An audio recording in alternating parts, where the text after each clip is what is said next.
Thanks, Keith. Thanks for having me. It's like, I was just saying, it's like staring down a cave here. Anyhow, I assume someone's out the back up there. I'll speak loudly.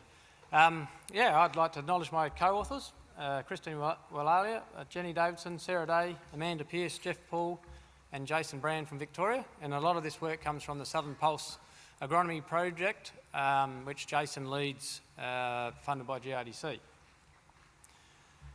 I'm going to get straight into it because I have a bad habit of always taking a little bit longer than I originally planned.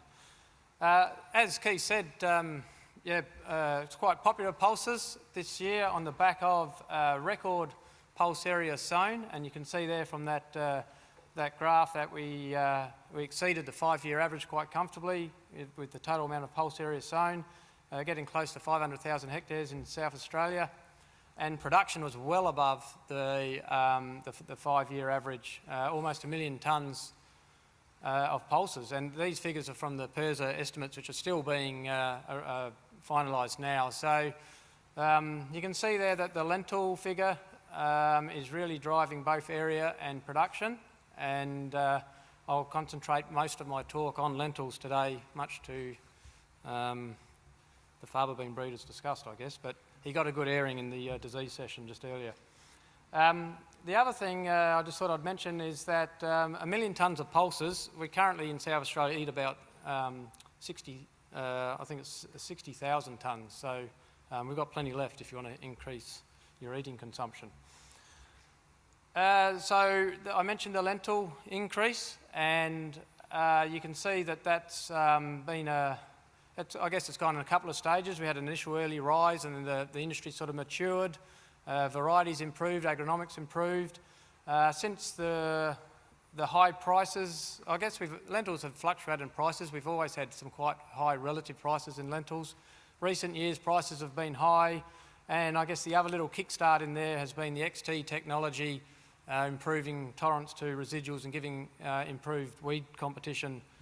Kicked along there in around 2013, and maybe that is fueling some of that current drive along with high relative prices.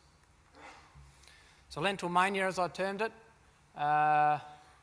where's that happening? What's been going on with that 160,000 hectares?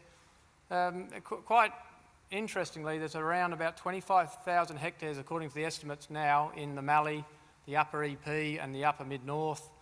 And that's actually bigger than field peas ever got in those areas. So, you know, it shows that it's not only the high prices, but lentil variety in agronomy is actually perhaps starting to nudge field peas now with disease control, disease resistances, and the herbicide tolerance improvements. There's also been a somewhat more subdued increase in the high rainfall area, but definitely noticeable, and in traditional fava bean area in South Australia.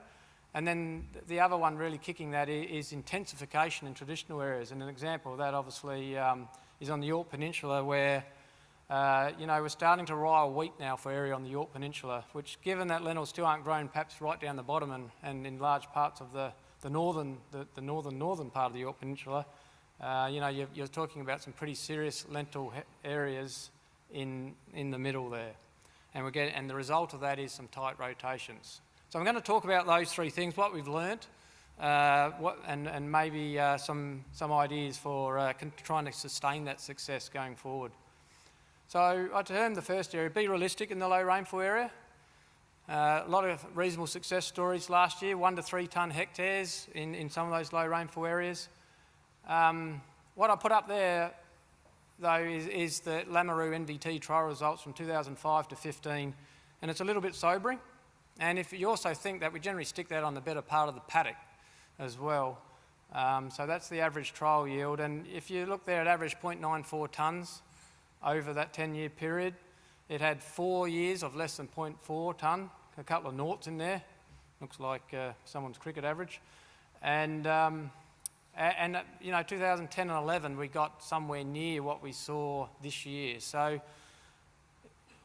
I think we need to be really careful about where we go. Like, yeah, things went well, and there are some reasons, but don't base things on exceptional yields and exceptional prices. So I've written that there, and don't forget the traditional agronomy and paddock selection. All those things are absolutely fundamental. In your book, I put a bit more detail about that table, and you'll see that most of the years where the yields really dropped away were hit by things like frost, high temperatures during flowering, podding, and obviously drought. And really no variety improvement or agronomic management will help us currently with those things. One of the things which has helped that expansion, though, is the XT technology. It's been talked about now widely for a number of years, so I don't need to go into it here. It's really helped, though, with removing that residual thing. And I talked to a fellow at Loxton, and he grew Blitz for a few years and Flash before that, and then he got Hurricane, and he said, oh, I've finally worked out what lentils are supposed to look like. And it was because of just long SU residuals carrying over on his property a lot longer than any of the plant back periods indicated. So it's really been a peace of mind thing, and it's really enabled production to increase in those areas. But I said there, but we still need correct paddock selection. That's really important in those areas. Good agronomy, especially timely disease insect management. And the thing to remember is that often in those low rainfall areas, you do your best in the years like last year, and Botrytis grey mould was an issue in some of those areas last year. So don't forget disease management in those areas, because it's often the good years where you get your best returns that we can come unstuck, and timely harvest is really important. The other thing about lentils, I said that compared maybe to field peas, we've actually got a bit more varieties to play with as far as their advantages and their differences. There's things like Blitz with its early flowering maturity suiting to crop topping. There's the Hurricane XT technology. There's some really good disease resistance and some ranges in plant type and maturity. But when it comes down to variety choice in low rainfall areas, it's actually really fairly easy, I feel. The things you want to look at are bolt, and you can see there it stands out. PBA bolt stands out in those areas. High yield, it's also the best for harvestability and lodging resistance, and it's also got some improvements to boron and salt. Jumbo 2 has got the best disease resistance we have, so it's a nice assured safety variety to go with, and it also yields broadly across all environments. Good biomass, good vigour, which is also important in those environments. And then the other one obviously to throw in is Hurricane XT because of those aforementioned attributes, but it is lower yielding. I'll just go back there. The other thing I put right at the end of that chart, I put the 2016 data. I'm going to come back to that in a minute in another display, but you can see there the mean yield in 2016 was 2.91 tonnes across all our trials, so 10 trials across South Australia, NVT and PBA, so well above long-term averages, and basically they're not going to add any information to that low rainfall discussion, I guess. So they're all fit in the right-hand side of this table. But I'm going to come back to that as I said. So the second one was to be cautious in the high rainfall area. Again, it's expanded, and we had some pretty good results in 2015. We had that sort of low rainfall totals in 2015 from late winter through to spring, and there were some pretty good yields in some pretty good bean paddocks, but there were yield to lentils in 2015. So I guess natural thing was to keep going with that. 2016, obviously, we know it's still raining, and waterlogging and flooding. Lentils don't like that. And not only did they grow poorly, nitrogen fixation, break crop benefits would be reduced, and also plant death occurred. And this is courtesy of Jeff Braun and Mick Faulkner, who provided me with this drone photo, and I've tried to cut it out a bit to show you. This is in the mid-north, and it's an extreme case. It's a couple of paddocks of lentils side by side, and you can see there that the lentils aren't doing too good, except for those little green oases. And you can see the nice couple of rivers which ended up coming down through the paddock. And right up that end of the paddock is some whacker put a bean agronomy trial in there. But the good thing was that that's actually probably the wettest part of the paddock, and the beans did pull through, and you can see that quite clearly none of the lentils did. So while this is an extreme case, there was a lot of paddocks in high rainfall areas last year which had parts like areas of this, and that's what we need to be mindful of when we're thinking about expansion to high rainfall area, that lentils really are a long way behind fava beans for tolerance to heavy, wet soils. And Mick and Jeff kind enough gave me the yield map from one of those two paddocks. And you can see there the red areas are basically no yield or very low yielding. And interestingly though, parts of that paddock still went up close over 4.5 tonne, I think Jeff told me, in some of those darker green patches. So while it looks pretty sad and wasn't a very overly successful venture, it still averaged 0.8 tonnes to the hectare, that paddock. And you know, it forward sold at $1,000 a tonne. Compared to low prices in beans, you can see why people are still thinking about these things. But the message is caution needs to be taken. And interestingly, a neighbouring paddock to that paddock in 2015 went 2.5 tonnes with lentil prices at over $1,200. So that's why the interest is there, but let's try and do it as well as we can. So the sort of lessons out of that, I guess, are you probably, if you are looking at high rainfall lentil production, you do need to factor potential yield loss in wet years into your sort of estimates. Obviously, choose a better structured, well-drained paddocks or parts of paddocks. Paddock variability is really high in those areas, and often NVT trials are stuck on those little green oases I showed you. So be careful with interpreting those results. And spread crop risks. Fava beans obviously the king of the wet, so maybe one paddock, not 3. And there's no real improvements for waterlogging variety-wise. The only comment I will say is that, again, the XT technology is improving weed control, and without that sort of technology in other pulse crops is also adding a bit of fuel to the fire of the lentil expansion. The other area I wanted to talk about was the high-intensity lentil productions. And Rowan and Sarah Blake in the pulse pathology session have covered off a lot about the disease, but what we've tried to do in the agronomy project is take some of their disease work and try to actually quantify it. So this is as far as effect on yield and how varieties perform. So this is an acid-cider disease management trial at Maitland in a wheat lentil rotation. It was right next door to last year's lentil paddock, and we were really trying to heat things up and see if we can see what happens when acid-cider blight pressure gets pretty high. And Sarah Blake from SARDI Pathology is working with this trial and some of the stubble from this trial to try and understand things further. But nothing really untoward came out of this from our current understanding. So you can see here that the varieties, we had 2 treatments complete. We sprayed fortnightly with chlorothalonil and nil, where we didn't spray, although both had carbenism sprays to keep BGM out. And you can see that everything was pretty well normal, as we'd expect, flash having high disease, and then a little bit down in the other varieties, the nipper types, and then the ones with the hurricane bolt resistances didn't have any, and the jumbo 2 didn't have any. When we went to yield, we got a nice yield loss in flash of 43% from the acid-cider infection. And that's probably greater than what we actually thought. So that does give you a little bit of a heads up about if we, as Sarah and Rowan were talking about, if we do break down some of these acid-cider blight resistances, that's sort of the level we could be looking at. In the nipper resistance, where we know that's broken down now, we get nipper nugget, we're getting around 12-17% yield loss. Interestingly, we got some yield loss in jumbo 2 and boomer, and that's unexplained because, as you can see, there was no disease indicated there. So I'm not really sure what's going on there. It doesn't really lead to BGM, because if it was Botrytis grey mould, you'd expect susceptible lines like bolt to go down, and they didn't. So it may be just big plant growth and shading. I'm not sure. We're still following that up, and we'll continue to do so.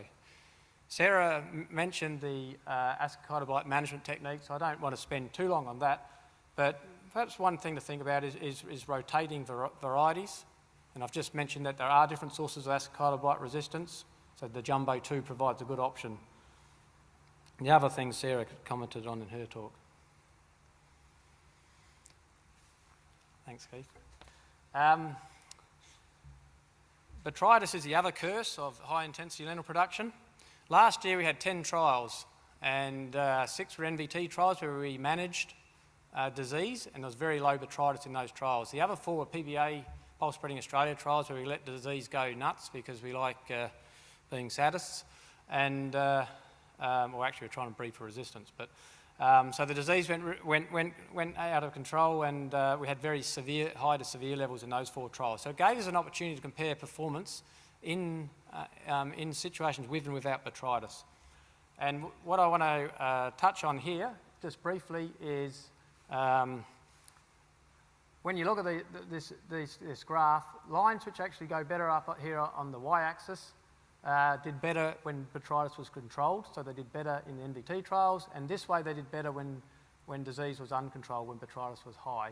But the scale, just take note of the scale, this gap's here only about 30% difference. There's 100% difference, whoops, there's 100% difference on the x-axis. So a big difference due to Botrytis on the x-axis. And the critical things here are that we didn't get a correlation between the two, and that's obvious because things like Nipper with good Botrytis does well when Botrytis is a problem, but this way it didn't do very well, obviously. And alternatively, 1301, which is a bolt replacement, not much better for BGM, obviously, but much better for adaptation when BGM's controlled. So that's looking at a good low rainfall replacement line. And the real good thing, nugget down here, so okay yield when BGM's controlled, but lousy when BGM gets out of control, so high risk variety. And this is what the industry's got now to work with. We're in a really good spot. Hurricane sits right here in the middle, so not good when BGM's around, but the nice news is the medium-sized replacement with the XT technology available, hopefully for 2018, is much better for BGM. That's in your proceedings. The other thing is sowing date. We've brought lentil sowing date earlier to try and yield risk ourselves in dry years. And what we've done here, there's 4 years of sowing date trials at Pinery in the mid-north, and we have 2 sowing dates. So generally we have a more conventional date, late May, and an earlier date, which we brought now 3 weeks earlier, which is what people are starting to do more regularly. And traditionally that hasn't been too successful. And I've expressed the yields here as a percentage of the later sowing or the conventional sowing. So Nipper did 17% better at the early sowing in 2013, while it did 1% worse than the conventional sowing in 2016. And so they're not really comparative between varieties, it's just looking at each in varieties. And then I put the colour shading on there to show you where the high and low sort of yields across that whole data set have occurred. And I think what you can see is that in this low rainfall area, it's generally been successful early sowing. There's hardly any values under 100 across all varieties. So that all looks pretty good. There's no real one variety which always does better. Hurricane's done pretty well. The greens are probably the exception, not doing great. Did that also at Melton, exactly the same trial, done exactly the same way, just slightly different sowing dates, but still trying to aim for that sort of conventional and then 3 weeks earlier. And what we see at Melton is that there was a year, 2015, where no variety did very well sown early, and ACE isn't very well suited to early sowings. And the greens, again, not very well suited. And some varieties like Jumbo 2 had a real bad year sown early in 2015. So the messages out of this are that early sowing is definitely better and more suited to the lower rainfall production. It's not as successful in the medium higher rainfall areas, and it is a complex interaction between variety and site. I wanted to touch briefly before I finish lentils on quality, and this is because of the wet year this year, or the wet still going wet. We had an opportunity to set up a trial where we harvested at 3 different times the same plot, so we just harvest a little bit of the plot each time. So this is Nipper and PBA Blitz and some pretty early data we've only just got together. And we harvested December the 12th, about a week after it was crop topped, and a real timely harvest. There was about 10 mil of rain about a week before, but not too much going on there. We then did a second harvest January 3rd after 16 mil of rain. You can see Blitz started to deteriorate a bit. And then we did a third harvest after a further 56 mil of rain. and things really deteriorated. So this is just to see if anything's going on with varieties, and to get a bit of an idea. And the things which come out on a first bit of a look are perhaps wrinkle, percentage wrinkle, and percentage poor colour seed. And you can see here that PBA Blitz seems to be a bit worse for wrinkles and for poor colour seed, and also Nugget. And Nipper is clearly one of the better ones. Hurricane seems to be okay, and in a bit of a group with Jumbo and Ace. So we're going to keep an eye on this, do a bit more work on this. We've got another site we haven't had time to get over the data yet from the Yorke Peninsula, so we'll put the two together. But something to think about when you're expanding your lentil area in those intense areas where you've got a lot of lentils there.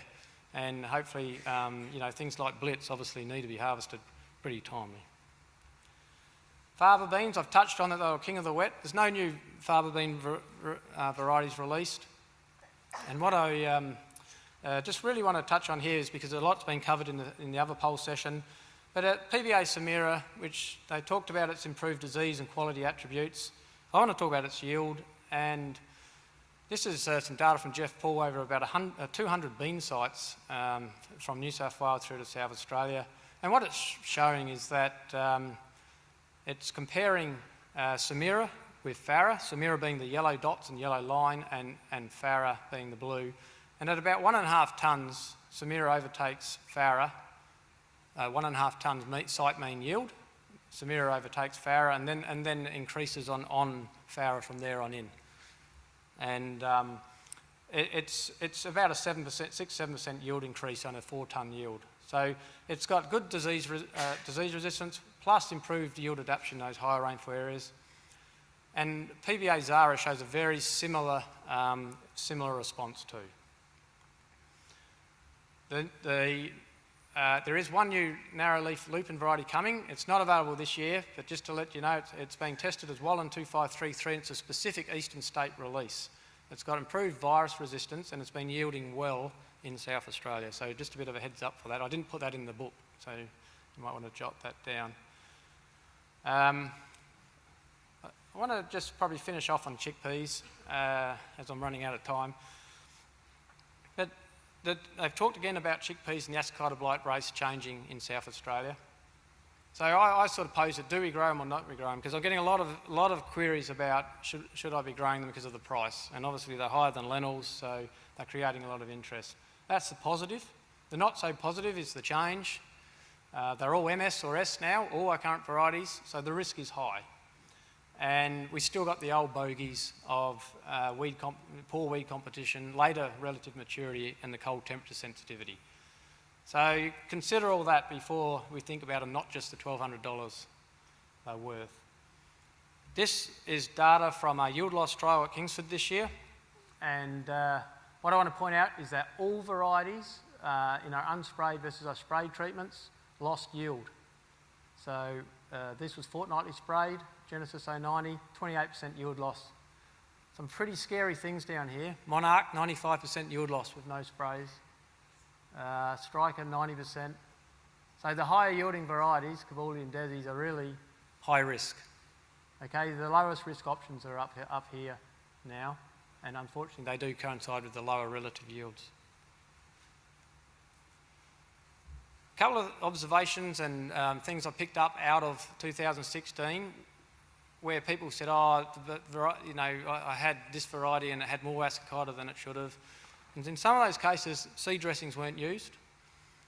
Some of those, the first spray was 10 to 12 weeks after sowing. We say 6 to 8. And that's really critical because we've got to get that on early before the ascota get going. So 6 to 8 weeks, that first spray needs to be on in front of a rain front. A lot of the chlorothalonil rates used because of the shortage were less than a litre. Again, poor control. And the timing with rain was also a bit out. Get it before rain fronts, not after. So my take-home messages: be realistic and cautious with lentil expansion. Lentil variety choice provides some good options to tackle some of them, and to specifically in the traditional areas where we're dealing with some of the risks of intense lentil production, so use them. Recent fava bean varieties have superior yields and disease resistance. Early sowing of pulses is complex, between variety and season that's generally been favourable in low rainfall area, but don't forget frost, and spread dates to spread risk in high rainfall. And all chickpea varieties require multiple effective foliar fungicide sprays for ascochyta blight. And I'd like to acknowledge those organisations and people. Thank you. Thank you very much.